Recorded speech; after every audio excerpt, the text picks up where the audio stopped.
Bang, bang. Brandon Walker, more Cowbell, the Mississippi State podcast presented by SEC Country. That's who is presenting us today, as they present us every day until somebody pays me some money. That's going to happen very soon. Brandon Walker here in the SEC Country studios. Got the Shrekking crew on the other side of the glass. Landshark is here, unfortunately. Terp is here playing my pregame hype-up rap music that I like to hear. And Landshark was unfortunately, I got to say, that's the whitest thing I've ever seen. The whitest thing I've ever seen. Sorry. Brandon Walker, more Cowbell, the Mississippi State podcast presented by SEC Country. Hello, Ray Leno, Raymond Hodge is here checking in from Aberdeen. Brian Mandy Guess, hello. How are you, buddy? Good to have everybody. Hello, Liberty, Mississippi. Burnell McGee down there. Hope everybody's good at Miss K's home plate. Mac McBrayer checking in from Saltillo. Cameron White from Gadsden, Alabama. Not all that far from here. Tupelo, Mississippi is here. Jane Lewis. Terp is here, unfortunately, with his turtle emoji. Good morning from Walnut, Mississippi. I'm not really all that sure where Walnut, Mississippi. Yeah, it is. It's northeast, isn't it? It's northeast. That's where it is. Got a lot of emojis popping off right now. Looks like my kids found it this morning. Found the show. Good for them. Got John at home. Got Cyrus at home. The other two are in school. Representing Greenwood, Mississippi. Hello, Grace Thacker Good. Hello, Cindy Reese Stewart in Orlando. Anna Chalker with the land shark emoji. Or just the shark, excuse me. Hail State from Naples, Florida. Mike Adams. Baton Rouge, Mary Lenore. Raymond, Mississippi. Chris Lee. Hello, Chris. Max Stone in Gulfport. John Grantham checking in from Olive Branch. Bobby Strickland from Ashland, Mississippi. So today we're going to talk about Nick Fitzgerald and the running game for Mississippi State in 2018. Could it be better? I think maybe it can.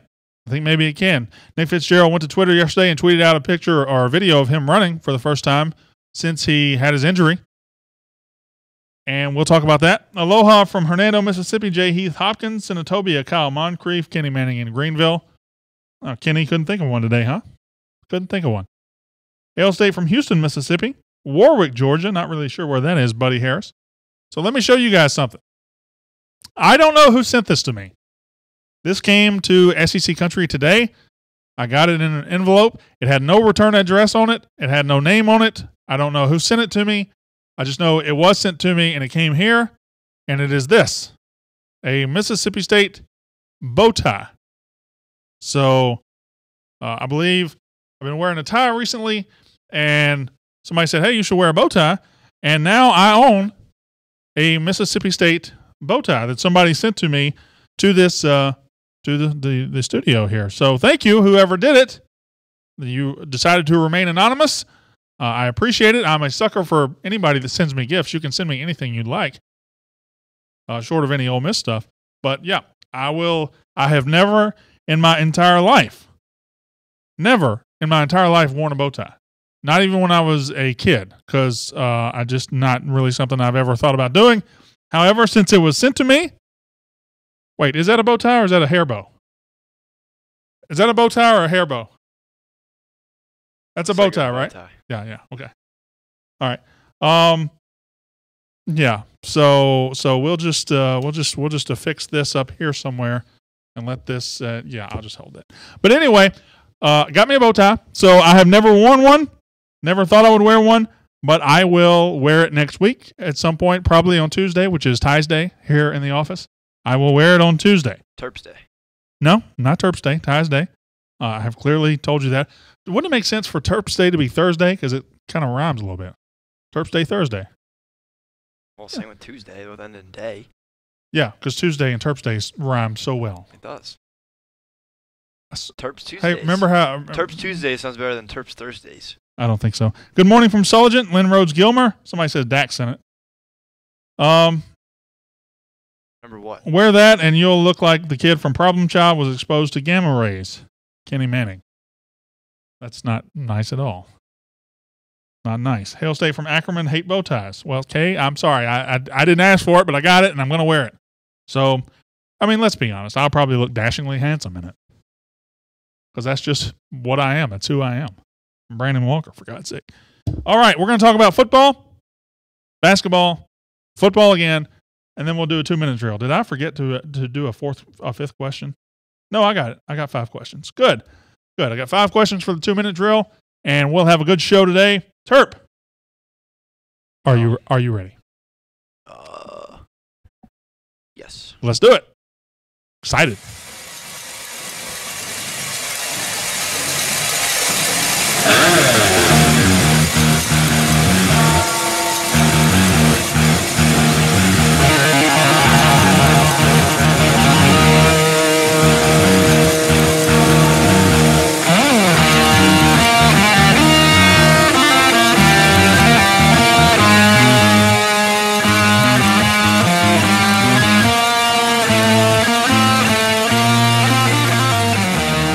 The More Cowbell Show, brought to you by SEC Country.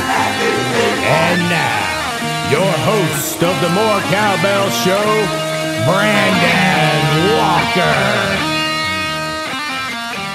That's me, Brandon Walker. More Cowbell, the Mississippi State podcast presented by SEC Country, coming to you from this on this beautiful Thursday morning here in the SEC Country studios in Atlanta, Georgia. Got the Shrekking crew on the other side of the glass. Terp, Landshark, they're doing their best. Not really that good, but still, they're doing their best. They're trying. God bless them, and God bless each and every one of you, and me, and everything, whatever. So now we're going to talk about football. Gosh almighty. Almost forgot. Sometimes I forget, okay? Sometimes I forget. I get caught up in what I'm saying. But I did it. I rang the bell, and now we are officially on here at More Cowbell, the Mississippi State podcast, presented by SEC Country. What I want to talk about today is football. I want to talk about Nick Fitzgerald. Looks like he might be running again, or at least he's on the road to running again after, 4 months after his terrible injury in the Egg Bowl. We'll talk about that. We'll talk about the running game for Mississippi State. Mississippi State plays LSU in men's basketball tonight in the SEC tournament. We'll get to that. Where does Joe Moorhead rank in the West? Where does Joe Moorhead rank as a coach in the West? We don't know yet. We like to think we know because we want to feel like we have a very good coach, but we don't know yet. Well, let's start talking about that and trying to figure out where he might fit in, because that's a very important question. And at the end, we'll do a 2-minute drill like we always do. But first on the show today, if you follow Nick Fitzgerald on Twitter, which you should, he has 164,000 followers. I have 8,000, and I think that's wrong. I mean, I'm fantastic. I really think you need to follow me on Twitter if you're not already, but at @BWalker_SEC. However, if you already follow Nick Fitzgerald, and most of you do, you saw yesterday that he, or maybe the day before, he tweeted out that this was the first time he was able to run. He is back to running. I see some of his teammates on there saying that he's jogging. To me, as a 38-year-old man who just won a race a couple of weeks ago, I'm basically a professional runner. That's about my speed right there. So I think if ever I were to challenge Nick Fitzgerald to a race, right now would probably be my moment. But the big point is Nick Fitzgerald back on the practice field, running, not wearing a boot, not wearing an ankle brace, not wearing anything, just running 3 or 4 months after that terrible, terrible injury in the Egg Bowl. We'll have time to talk about the circumstances around that injury another time. But today I just want to talk about Nick Fitzgerald running again. I want to talk about him getting out on the practice field, what he'll be able to do for the spring, and frankly, what will Mississippi State's running game look like in 2018? Because 9 years under Dan Mullen, the running game was the strength of the team. And under Fitzgerald, it's been the strength of the team. He has been a very, very strong runner, one of the best running quarterbacks in the country. Could go down as the best running quarterback of all time in college football, or in the SEC, excuse me. He could go down as that guy. So his legs are very important. And now it looks like he's able to actually use them again. And if he's running now in March, it's hard not to think he's fully healthy, or at least a reasonable approximation of fully healthy come August and come football season. So what does the running game look like this year? Last year, it was basically 2 guys. It was Nick Fitzgerald and Harris Williams. Now, you got Kylan Hill getting some carries, Nick Gibson getting some carries, but last year it was mostly 2 guys. This year, I think, with Fitzgerald suffering that injury in the Egg Bowl, I think it'll change his game a little bit. I think, you've kind of seen how vulnerable you are when he goes out. So I think Joe Moorhead and staff probably won't run him as much as Dan Mullen and company did this year and the year before. He'll still run a lot because the read option is very prevalent in his offense, and McSorley up at Penn State ran plenty. He ran plenty. If Fitzgerald comes back to 90% of what he was on the ground, if he comes back to 90% of what he was, I think we can improve our running game. I think our running game will get better, and I'll tell you why. Because it's not really about Nick Fitzgerald. You're going to get what you can get out of him in the read option game. But I think Aris Williams and Kylan Hill are the clear 1-2 punch on this team, whereas last year it might have been the 1-2 punch of Fitzgerald and Williams. And I really feel like under Joe Moorhead, we're going to see an evolution towards a 1-2 punch of Aris Williams and Kylan Hill, Point City. I don't think Nick Fitzgerald will run that much during spring practice, but this did get me to thinking, what will it look like under Joe Moorhead? What will the running game look like? And I think Williams will get the most carries. I think Aris Williams, as a senior, has proven that he is a very good SEC running back. He has proven he can carry the load. Is he going to go 80 yards? Very, very rarely. But is he going to get 6 and 7 at a time? Yes, absolutely. Is he going to turn a 1-yard gain into a 4-yard gain? Yes. Is he going to turn a 2-yard loss into a 1-yard gain? Yes. He falls forward. He's tough to tackle. And by the fourth quarter, teams don't want to touch him. And that is a strong, physical running back, and you got to have that. Kylan Hill brings something entirely different to the table. Kylan Hill has that. He's a strong running back. He breaks tackles. He's hard to bring down. But he also has that gear that Aris Williams doesn't have. And Kylan Hill, by the end of his senior season, by the time he leaves Mississippi State, will probably be one of the best backs we've ever had. I don't think he's ready to take Aris Williams' spot, but he's ready to carve out his own spot as the number 2 back on this team. And by the end of the season, he might be competing for that number 1 spot. I think Williams will have the most carries on this team. I think Kylan Hill will be second. I think Fitzgerald will be third. Williams, a senior this year, as soon as he leaves, Kylan Hill is the man. For 2 years, he'll be the man back there at running back. And I haven't even talked about Keaton Thompson. I haven't talked about that guy. If Fitzgerald can't go, if at any time he can't go, Keaton Thompson's going to come in. He's going to run the football. Then throw in the return of somebody like Malik Deer, who's in the slot. He's going to get carries out of that slot position. If you've ever seen Moorhead's offense, if you studied it all, they pretty much, all hands on deck. Everybody can touch the football, and they get creative with how they get the ball to people. They get creative with how they get the ball to the slot receivers, the running backs, the quarterbacks. They get creative. And Malik Deer is a weapon that we did not have in 2017, and we're going to learn quickly in 2018 what we missed. I think in 2016, he was probably our biggest home run threat outside of Nick Fitzgerald, and now he's going to be back on the field. So I don't know what kind of carries he'll get from that position, but he'll get something. Like I said, if Fitz comes back to 90%, I think our running game in 2018 will be every bit as good as it has been and maybe even a little better. Because senior Aris Williams will be better than junior. Sophomore Kylan Hill will be much better than freshman Kylan Hill. You got Malik Deer, and then Fitzgerald will benefit from the creativity of Joe Moorhead's offense rather than the 3 yards in a cloud of dust. We're going to keep pounding you of Dan Mullen. Now, it was effective, but it wasn't all that creative and exciting. Whereas I think Moorhead's offense are going to create probably more open lanes for Fitzgerald.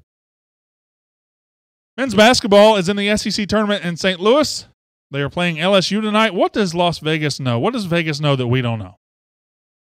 What does Vegas know that we don't know? And I'll tell you very simply. Vegas has Mississippi State as a 1.5 point favorite over LSU. They have Mississippi State as the 5th best odds to win this tournament, behind Florida, Kentucky, Auburn, and Tennessee. We have better odds to win the tournament than Missouri. We have better odds to win the tournament than Arkansas, than A&M. All tournament teams. And Vegas likes us to make a run in this tournament. What do they know that we don't know? Because as fans, we saw the last 2 games. We saw them. We saw the Tennessee game that was so disappointing. We saw the LSU game that was so disappointing. And we carry that disappointment into tonight. Well, Vegas doesn't think emotionally like a fan does. Vegas doesn't care what happened against Tennessee. They don't care what happened against LSU. They look at the data, they look at the whole season, and they see that Mississippi State's a pretty good team. And it happens to be a pretty good team that had a really crappy week to end the season. Vegas are not fans. They're not thinking like you and I. They're not depressed that we've lost 2 games by 20 points. They look at State, they look at LSU, they look at neutral site. State's a better team. They're going to win the game. I wish I could get over the emotion I have built up from the Tennessee loss and the LSU loss, but it's tough. It's tough. But here's the thing. Vegas is right in that there is a good team in there at Mississippi State somewhere. There is a good team there somewhere. We are the team that for 3 and 4 weeks made a legitimate run towards being in the top 4 of the SEC. We looked really good. We were one of the best teams in the conference for about 8 games in a row. We were one of the best teams in the league for 8 games. And then for some reason, we lost it at the end. Now we've had about 5 days to think about it, to work on it, to come into this tournament and beat LSU. We're a better team than LSU. Yeah, they beat us by 20. We're a better team. Can we beat Tennessee? Absolutely, we can beat Tennessee in the second round. They are not unbeatable. It looked like that, the way they handled us last week, but they are not unbeatable, and we are not a team that's going to lose by 20 every time we play Tennessee. We can make a run.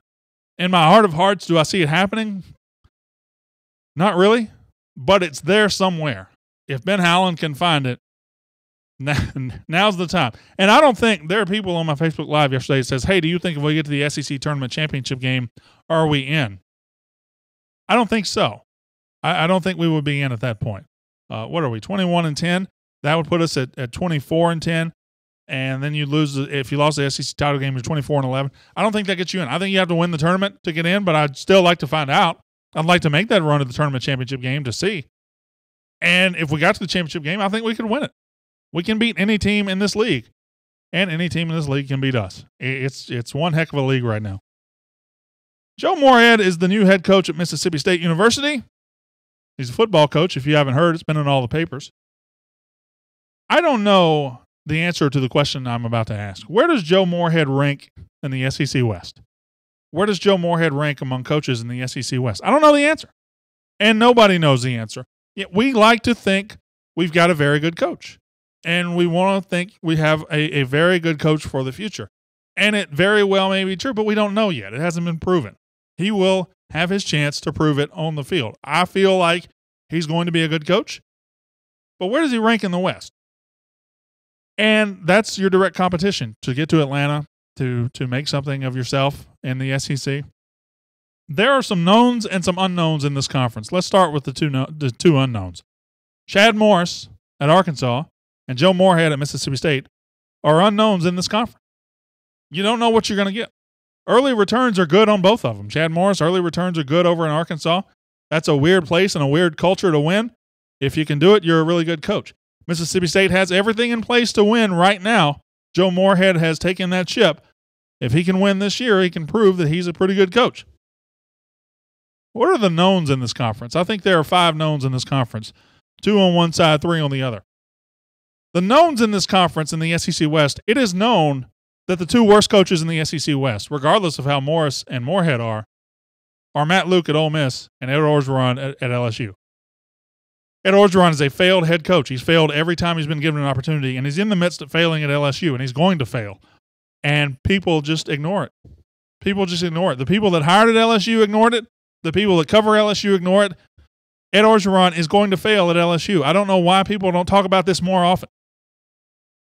Matt Luke is a guy that never progressed past position coach. Never. And all of a sudden, the mess goes down, people get fired, escorts get called, and he finds himself as the head coach at Ole Miss. He is not qualified, nor is he good. Probably a good man, certainly better than the last one they had, but those are the 2 knowns. Luke and Orgeron are the 2 worst coaches in the West. The best coach in the West is Nick Saban, because he's the best coach in the country, and he happens to be in the West, so he's the best coach in the West. Gus Malzahn, we know he's okay. He's okay. He can be really good one year. He can be just average another year. Personally, I'm comfortable with Gus Malzahn at Auburn because I don't think they're ever going to be a championship-level team year in, year out. He's kind of the governor on that program. But he's okay. And Jimbo Fisher, what do we know about him? We know he won a national title at Florida State. We know he can be a very good coach when he has far and away better players than you. If he has better players than you, he's a pretty good coach. If he has equal players to you, he's not a very good coach. So the question is, can he get very, very good players at Texas A&M? The answer to that is probably yes. So Jimbo Fisher is going to be pretty good at Texas A&M, although I don't know he's going to be 10 years, $75 million good. Then again, who is besides Nick Saban? So somewhere in the mix, Joe Moorhead's going to find himself. He's not going to be, I don't think you ever have to worry about him being worse than Luke and Orgeron. I think both of those guys will be out of the league in 2 or 3 years. I like where he's at against Chad Morris. I think, if you compare the 2 new hires, I like where we're at there. Jimbo Fisher, like I said, is only good if he gets the players. If he does get the players, he's really good. So I would slot Joe Moorhead somewhere in that first group, behind Nick Saban, behind Malzahn probably, and then you throw in Jimbo Fisher, Malzahn, and Morris. But we'll see. We'll see. It's all got to be, excuse me, it's all got to be proven. It all has to be proven, and that's what Joe Moorhead has in front of him in 2018. I'm excited about the opportunity, excited about having a new coach for the first time in a long time. But that's it. That's what we'll at the end of the season, we'll begin to start knowing the answer to that question. 2-minute drill.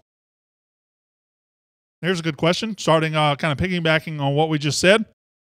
If you had to trade Joe Moorhead for one SEC coach not named Nick Saban, who are you picking? If you had to trade Joe Moorhead, if the SEC, all right, everybody trade coaches, and you can't take Saban, who would you take? Other than Joe Moorhead, who would you take?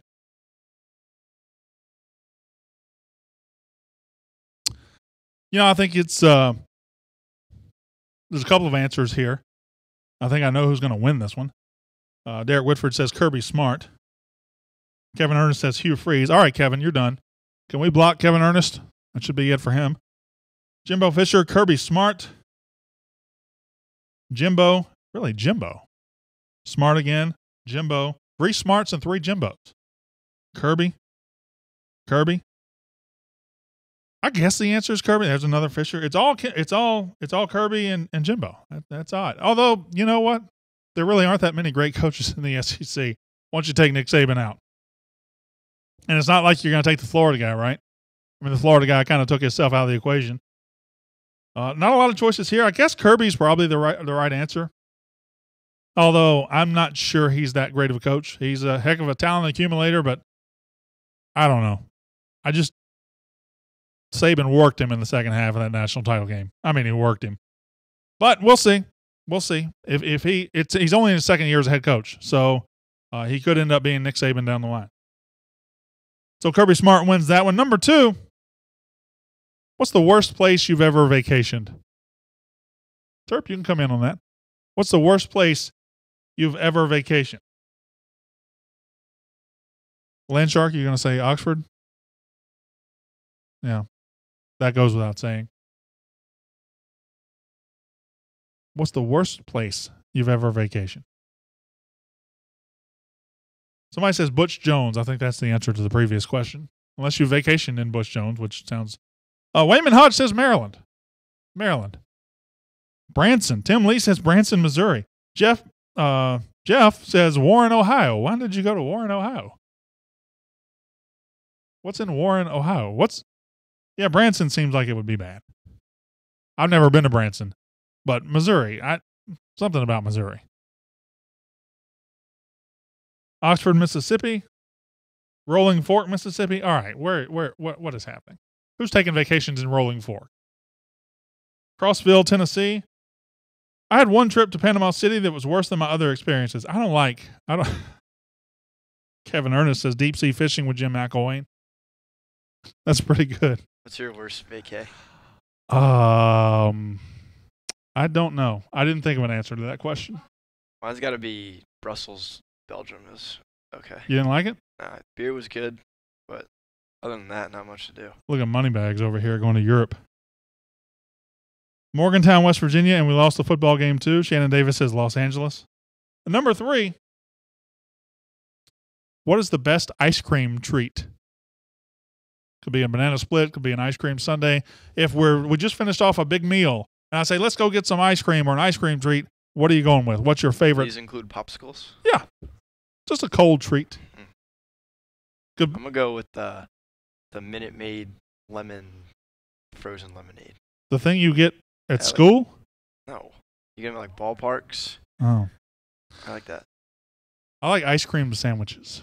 I love ice cream sandwiches. Like normal? Huh? Normal ones? Yeah. Just normal. I like the M&M cookie ones. I also like orange dreamsicle bars. I love those. I just bought mint chocolate chip Klondike bars. Those really? Are good. I bet those are good. Those are good. Let's see what we got here. Mississippi Mud ice cream sandwich, DQ chocolate dip cone, Choco taco, Mississippi Mud ice cream sandwich, banana split, fudge pop. All right. Now, who's getting hungry here over here? These all sound delicious. Coke Float, hands down. Butter pecan, a Reese's Blast from Sonic with chocolate chip cookie dough. Jason Brown, thank you for bringing that up. Sonic Blasts aren't what they used to be. All right. Now Blasts are just vanilla. I get the Oreo Blast, and it's vanilla ice cream with Oreos on top. That's what it is now. That's what it is. Orange Dreamsicle, thank you very much. Push-ups, Oreo Blizzards. Number 4. This kind of goes back to the vacation one, but it's a good question. Which state would you most like to live in other than Mississippi? Because I assume that's where most of you live right now. So which state, other than the one you live in, how about that? Which state other than the one you live in would you most like to live in? I'm ahead of the Big Apple, New York State. Well, New York City is the Big Apple. Yes, I understand. That's what I was saying. In New York State, I would stay in the Big Apple, which is New Okay. York City. You would live in New York City. Yes. You would die within 2 weeks in New York City. You're not a New York. You're not a New York City kind of guy. I think I am. Florida, Virginia, Maryland, Florida, Texas, says Kenny Manning very enthusiastically. Bonnie Williamson Gable would live in Hawaii. John Stringer would live in Colorado. Jessica M. Balsley would live in Panama City. I lived in Fort Walton Beach for 2 years and I loved it. I would love to move back. Colorado, a lot of Colorados. Kentucky. What are you, a 5-star best? I might do California. No, not I like California. California. No. Or Hawaii is also a good answer. Hawaii might, maybe, although it's expensive, but California is a hard no. I live in Arkansas, never want to leave here. That's fair. Jay Hammers would never live in Texas. All right, good stuff. Number 5. I'm assuming I have a bunch of country music, at least people that are aware of it. You don't have to be a fan of it. What? What do you No, just give me a thumbs up. Why are you giving me a thumbs up? Just giving you some encouragement. So here's my question. Garth Brooks or George Strait? George Strait. Garth Brooks or George Strait? Listen, it's split in here. George Strait. Garth Brooks or George Strait? What do you think? Garth Brooks or George Strait? That's a tough question. Especially if you like country music, you probably have an opinion here. Drew Newell says George Strait. Steve C. says both. Joy Henson says George. Jessica M. Balsley says Garth. So does Bonnie Williamson Gable. Jay Hammer says George Strait. George Strait. George Strait. George Strait. George Strait's winning for sure. It seems like he is. D. Curtis says neither. Why do y'all always say neither? If you don't want to answer, just don't answer. D. Curtis, you're one of my favorites, but just don't answer. George Strait. Hike says future. Yes.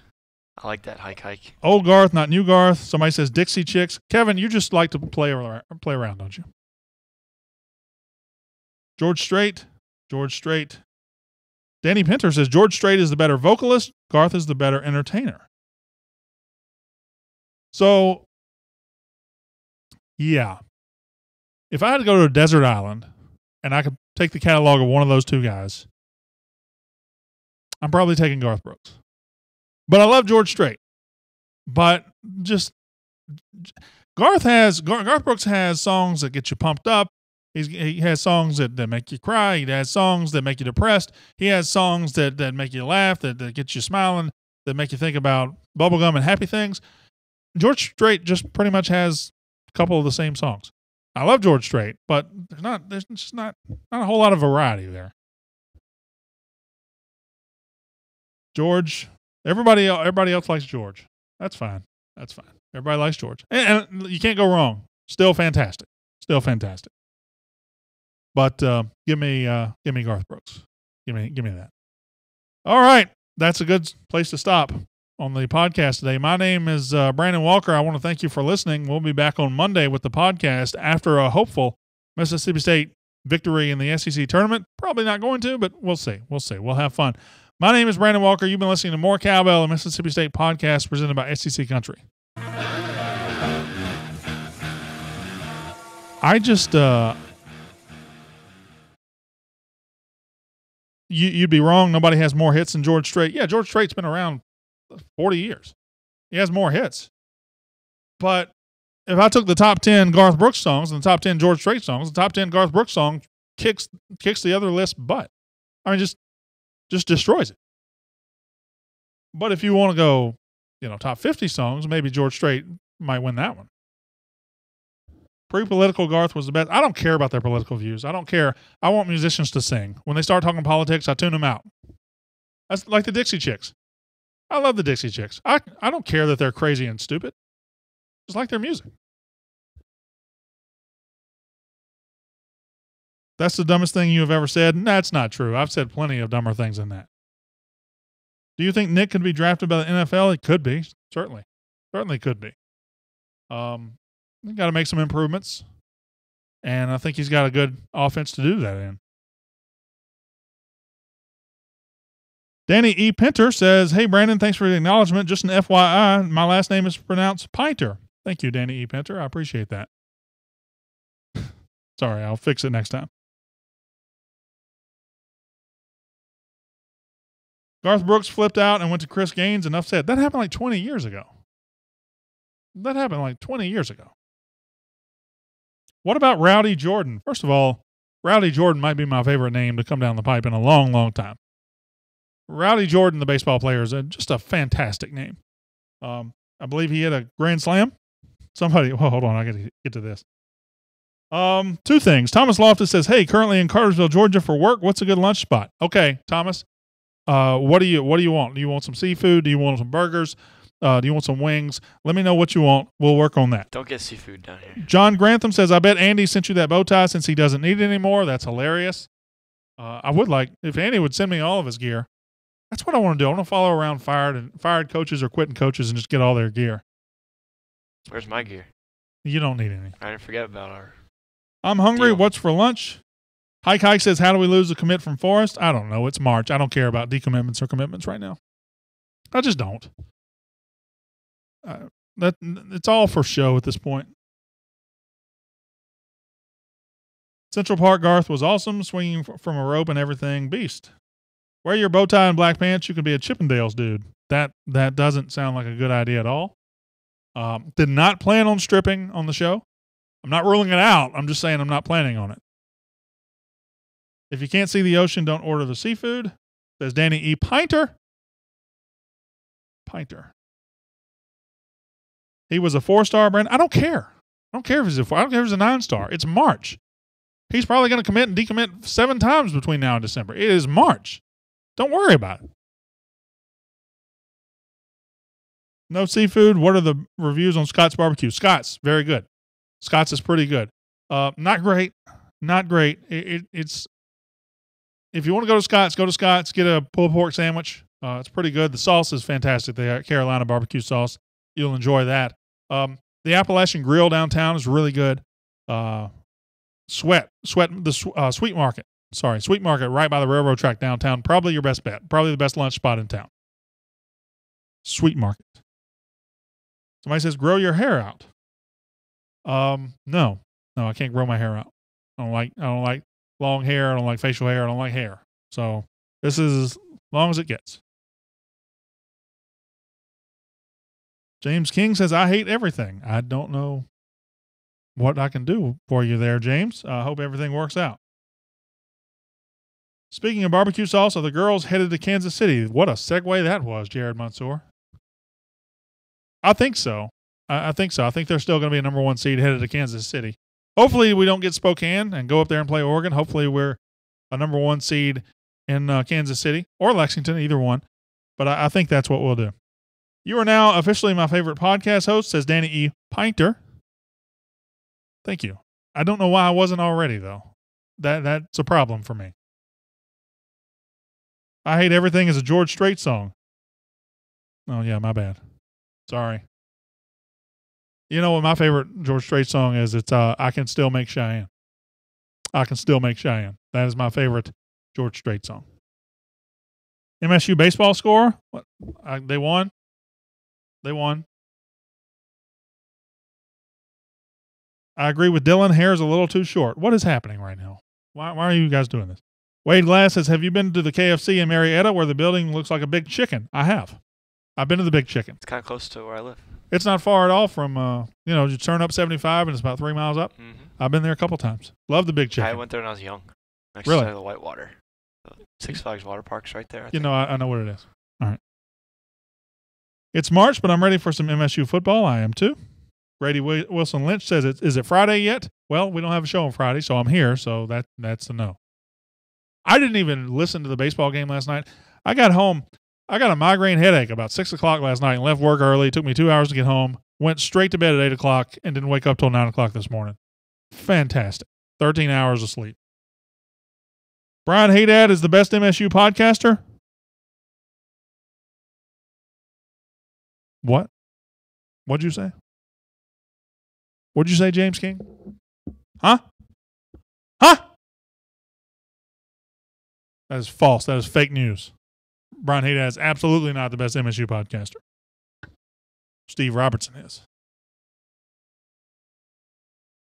When will you begin the Friday shows? Probably as we get closer to football season. I don't think there's any point to doing it right now. It's the off season, not getting a whole lot of listens every day, so it's not really a point to doing it right now. But as we swing back towards football season, I think we'll start doing it.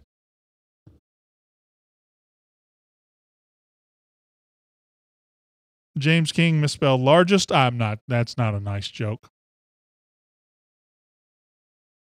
Brian was saying how you're crazy about the Popeyes and KFC conversation. I swear to God, I'm not talking about Popeyes and KFC anymore. I had Popeyes last night. Yay! It's probably better than if I went to KFC. Probably.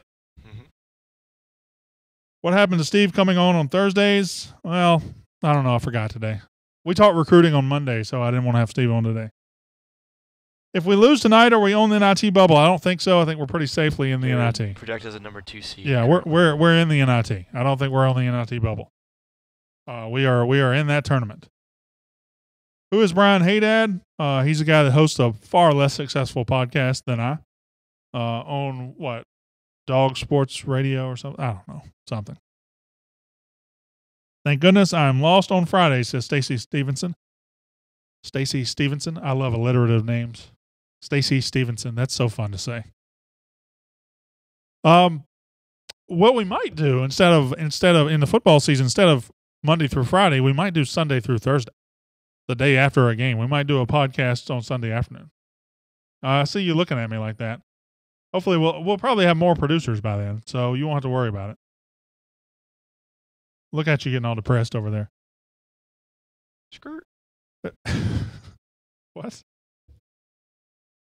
That's a KFC. There's a KFC that looks like a chicken. Bucket list for me. Yeah, Joel Edwards. We just talked about it.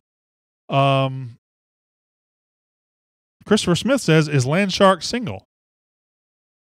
Technically, until her wedding coming up in a couple of weeks, you are. I guess you would say you're single, right? Until your wedding. Well, you're engaged. Legally single. Legally single. Engaged ain't married. Mm. When is the wedding, by the way? July. Have you think he might back out? Yes. No. You think you might back out? I don't know. Go ahead and give it some thought. I'm just going to tell you right now. I'm sure he's a great guy. I'm sure you guys will be happy forever. Is she marrying another land shark? No, Hey, look at me. Aren't you marrying an Auburn Tiger? An Auburn Tiger marrying an Ole Miss Rebel. How disgusting is that? It's the worst thing ever.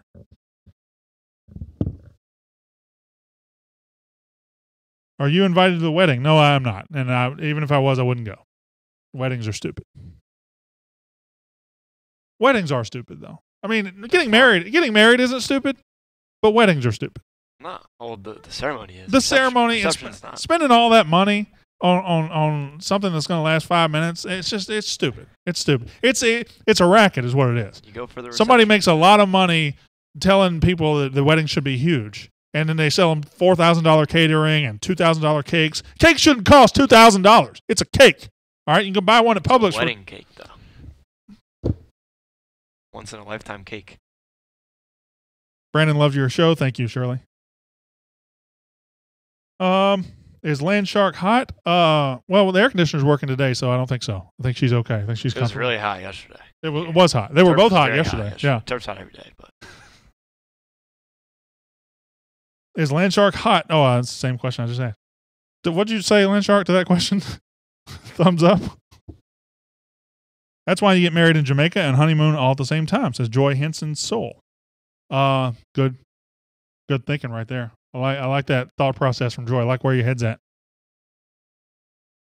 You need one of the special helmets for each show. I need helmets. I need cowbells. Listen, if you want to send me a gift, please send it to me. Send me a cowbell. I'll have cowbells all around this desk if you'd like. Somebody sent me a bow tie. A bow tie. Have I ever worn a bow tie? No. Will that even fit around me? I don't think that's going to fit around my neck. I think it will. You think so? Definitely. Yeah, okay. It will. You're just ranting because you know you've had 4 weddings. Yeah, Thomas Loftus. Yeah, I have 4 kids. I'm not sure all of them are going to get married, but we'll see. Doesn't the bride's family fund it? Yeah, and I only have 1 daughter, so. Yeah, so you got 1. All right. Landshark, you about ready to go to lunch? You guys need to go. Y'all are going to a special lunch today, right? Special lunch. For special people. Why is that girl leaving? Better job. I like her. Say bye. It's her last day. Okay. Bye. All right. Until next time, my name's Brandon Walker. We'll be back on Monday. Thank you for watching. This has been the More Cowbell. Hold on. Thank you for watching. This has been More Cowbell, the Mississippi State podcast presented by SEC Country.